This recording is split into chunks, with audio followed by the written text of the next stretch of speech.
Bonjour, bonsoir et bienvenue une fois de plus sur Méganpédia en français. Je suis Christelle. Lors de notre dernière rencontre acoustique, je vous plantais un rideau lourd de sarcasme, de méchanceté gratuite, d'attaques injustifiées mais aussi prometteurs de justice et de détermination. Levée de rideau donc les amis. Le mariage de nos deux tourtereaux étant célébré, la reine de Grande-Bretagne a accordé des titres royaux à nos jeunes mariés. Harry deviendra le duc de Sussex, comte de Dumbarton et baron de Kilkeel.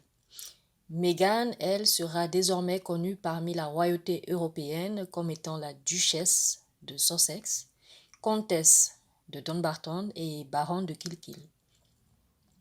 Puisque née de sang bleu, comme ils aiment à le dire, Harry reste prince et Meghan sera identifiée comme princesse Henri de Grande-Bretagne.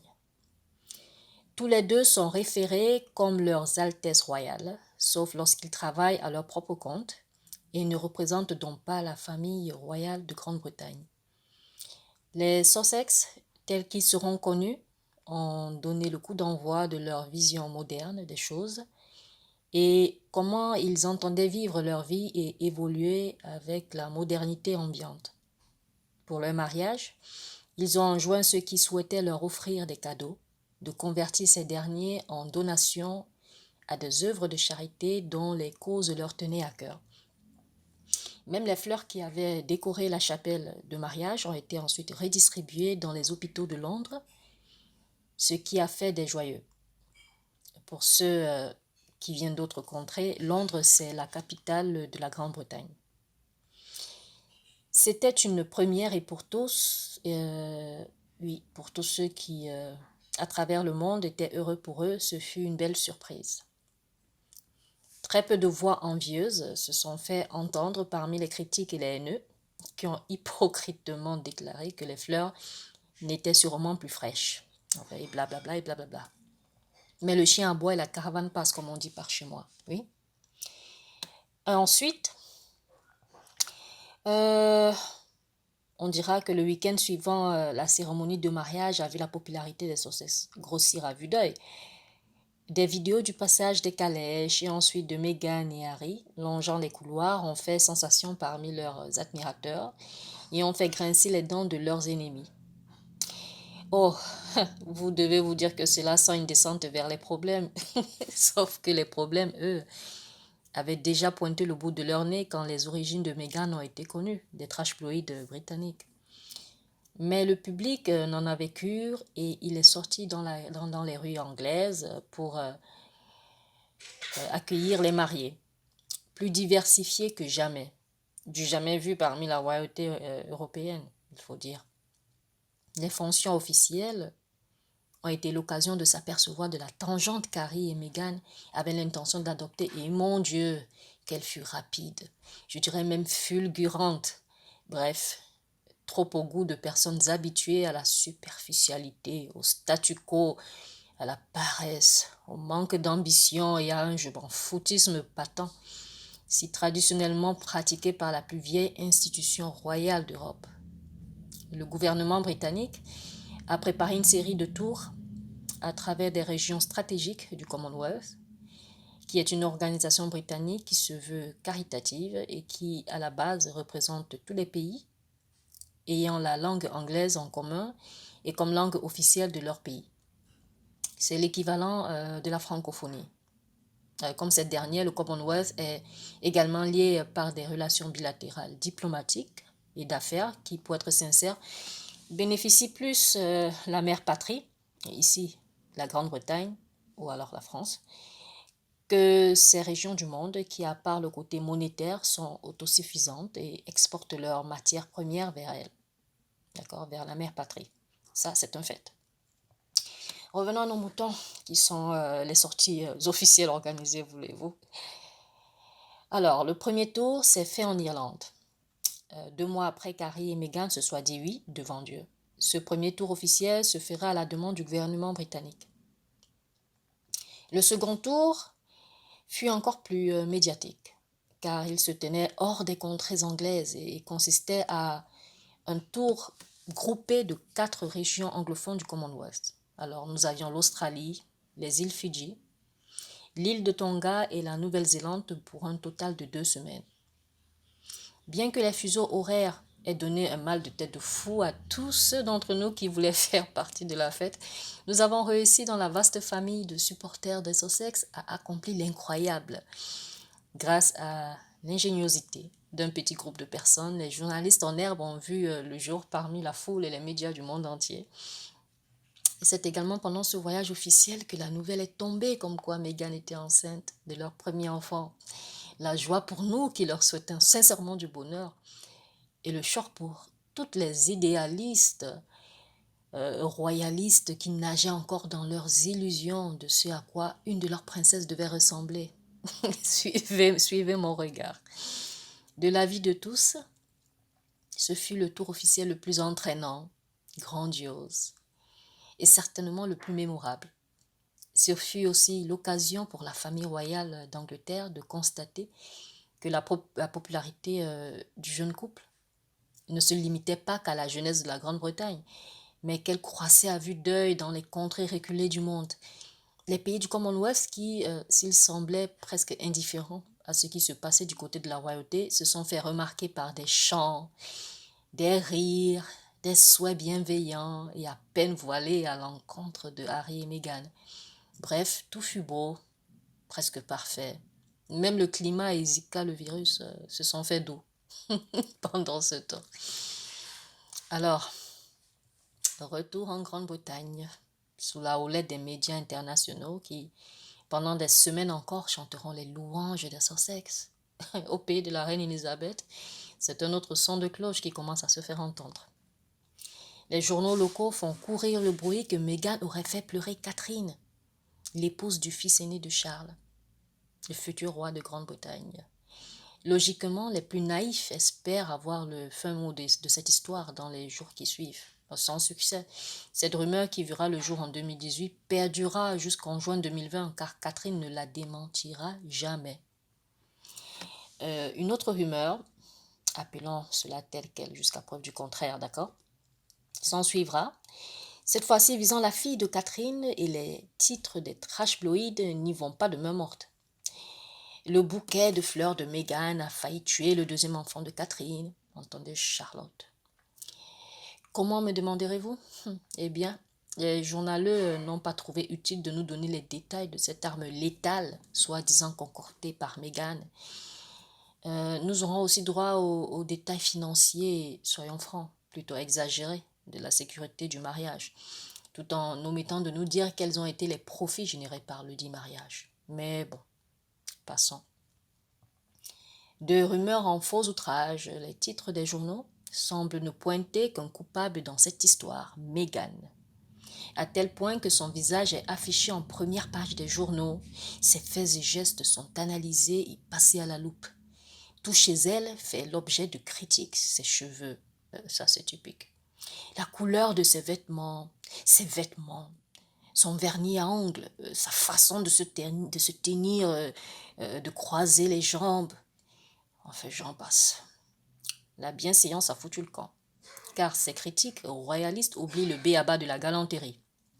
Meghan est critiquée pour avoir accepté le bras que lui a tendu son mari, soit pour une entrée ou alors une sortie de voiture, d'un bâtiment administratif ou d'un bâtiment diplomatique. Elle est critiquée pour la façon protective qu'elle a de toucher son ventre. Je vous rappelle qu'elle est enceinte à ce moment-là de son premier enfant. Les journaux britanniques l'accuseront même de causer des génocides et la sécheresse en consommant des avocats. La liste des réclamations et critiques futiles et stupides est incommensurable, je dirais même infinie. Mais notre sœur garde la tête haute. Vous savez ce qu'on dit par chez nous, le chien aboie, la caravane passe. Mais même si elle a mal, elle encaisse, se relève et continue. Pendant qu'Harry enchaîne quelques visites officielles diplomatiques et caritatives, Meghan essaye de vivre sa grossesse au mieux et malgré le tumulte des médias, qui semblent s'être jurés de précipiter une éventuelle fausse couche. Vous me direz que j'exagère, peut-être. Malheureusement, non. À 6 mois de grossesse sonnés, Meghan accompagnera son mari lors d'un voyage officiel de 2 jours au Royaume du Maroc. pour éviter, je pense que c'était pour visiter des projets focalisant sur l'autonomie des femmes, l'éducation des filles, l'inclusion et l'encouragement de l'entrepreneuriat social. Ce sera son dernier voyage officiel avant la venue au monde de leur petit garçon, Archie, qui est né le 6 mai 2019. Je vais clore alors cette deuxième partie d'introduction en vous rafraîchissant des dernières nouvelles au compteur, d'accord? Pour chaque retour dans le passé, j'ai décidé que je compenserai en deuxième partie de chaque podcast, avec un retour au présent et aux nouvelles du jour. Cette rubrique s'appellera Alarmes successives. D'accord? Vous savez, vous connaissez le terme successif, mais je pense que le fait de dire alarme successive, pour deux raisons, serait bienvenu. D'accord? Déjà, la première raison, c'est que les Sussex, Harry et Meghan, ne nous laissent jamais sur notre faim. D'accord? Et ont toujours des nouvelles toutes fraîches dans leur jardin pour nous. Car ils savent que leurs supporters ont déjà pressé le bouton notification et sont prêts à répondre présent. La deuxième raison pour alarme successive, c'est que leurs ennemis ont leur pression artérielle toujours haute. Donc, toujours prêts à réagir de façon négative, entraînant leur misérable vie partout où qu'ils aillent. Et non, ce ne sont pas des, comme ils appellent, opinions, juste leur esprit de critique. Nous, la grande famille des Sussex, nous nous engageons à jouer l'équipe médicale et à prendre leur pouls, d'accord? En défendant nos favoris, en organisation caritative, en organisant des campagnes de donation à travers la planète en faveur des œuvres de charité qui sont chères à Harry et Meghan, par exemple, en souscrivant aux projets innovateurs de nos deux tourtereaux, en éduquant, en informant et j'en passe. Alors, la semaine dernière, nous avons eu des petits nés du cocon Harry et Meghan, des triplés. Bon, ça c'est figuratif, d'accord? Archie n'a pas encore de frère ni de sœur. Alors, ces triplés, leur nom, il y a eu mutation immobilière, il y avait indépendance financière et il y avait émancipation familiale. Ah, ça, ce sont de beaux triplés. Alors, je m'explique. Quand je dis mutation immobilière, c'est parce que pendant que les journaleux britanniques écrivaient des pages et des pages décrivant de façon enfantine la demeure de Tyler Perry, qui pour info est connu aux États-Unis comme le plus grand promoteur noir américain de divertissement et de production de films, employant en majorité des acteurs et actrices noires dans des rôles dignes et ambitieux, ce qui est rare dans l'industrie du cinéma. Harry et Meghan déménageaient dans leur propre maison dans la banlieue de Santa Barbara. Alors, les trashbloïdes n'ont eu vent de ce transfert que 6 semaines après que cela ait été fait. Purée, la rage. Pendant... Twitter était en feu. Pendant que c'était la fête dans nos cœurs, les cerveaux de leurs ennemis pétaient dans tous les sens. Le silence qui a suivi le choc de la nouvelle s'est ensuite transformé en commentaires pleins de bile, refusant la défaite. D'accord? Du genre, les châteaux du frère aîné de Harry, que je nommerai ici Ken l'Envieux. D'accord? Pour moi, je l'appellerai Ken l'Envieux. Sont plus beaux, comprennent plus de chambres, et blablabla, et blablabla. Tellement pathétique que ces mêmes trashbloïdes qui disaient Ken l'envieux, vivre modestement, se sont laissés aveugler par la jalousie et la haine, qu'ils ont jeté toutes leurs résolutions mensongères par la fenêtre de la décence. Pathétique, vous dis-je. Alors, le deuxième triplet s'appelait indépendance financière. Henri Charles Albert David et Rachel Meghan ont signé un des plus colossaux contrats de production de l'histoire de la télé avec le géant Netflix. Les détails financiers de l'arrangement ne seront, enfin je le crois, jamais divulgués. Tant mieux. D'accord? Personnellement, cela m'importe peu. Le plus important est qu'ils le méritent. Et nous, dans la maison équipe des Sussex, nous sommes sur les nuages et heureux pour eux. Inutile de vous dire que la tension sanguine de nos ennemis a percé les ondes des réseaux sociaux. Les uns et les autres n'ont pu masquer leur dépit, leur angoisse et même leur désespoir. Je me souviens avoir lu un commentaire d'un guignol qui demandait, en fait, je ne sais pas à qui il le demandait. Il a écrit un truc comme quoi, est-ce que cela voulait dire que leur équipe de haineux avait perdu la bataille? Je me demande laquelle. Oh mon Dieu. Euh, Certains disant même qu'ils allaient se désabonner de Netflix, que les Sussex volaient le travail des vrais producteurs. Hein? Avec 193 millions d'abonnés à travers le monde, combien de pourcentage pensez-vous que Netflix va perdre avec des haineux qui ne représentent même pas 5 millions de leurs abonnés? Mais entre nous, nous savons bien que c'est moins que rien de frustrés ne se désabonneront pas, pour la simple raison que leurs existences insignifiantes n'auraient littéralement plus lieu d'être. Après tout, ils ne vivent que pour le prochain acte de Meghan, car leur problème c'est Meghan et cette mélanine qu'elle a dans le sang. Et oui, passons, passons. La signature de ce contrat qui s'étend sur plus d'un an et avec l'accord des parties signataires tournera autour de la production de documentaires, d'émissions pour enfants, de projets environnementalistes, bref, tout ce qui parle au cœur des Sussex. Et pour nous, c'est bien. H et Meg pourraient trouver le remède contre le cancer ou le sida, qu'ils seraient toujours insultés et brimés par les trashploïdes britanniques. D'accord? Ça, c'est un fait. Donc, rien à voir, il n'y a rien à voir du côté des trashploïdes. L'une de ces colporteuses de ragots royaux a poussé le bouchon de l'imbécilité un peu plus loin la semaine dernière en insinuant qu'Harry avait lâché un de ses patronages.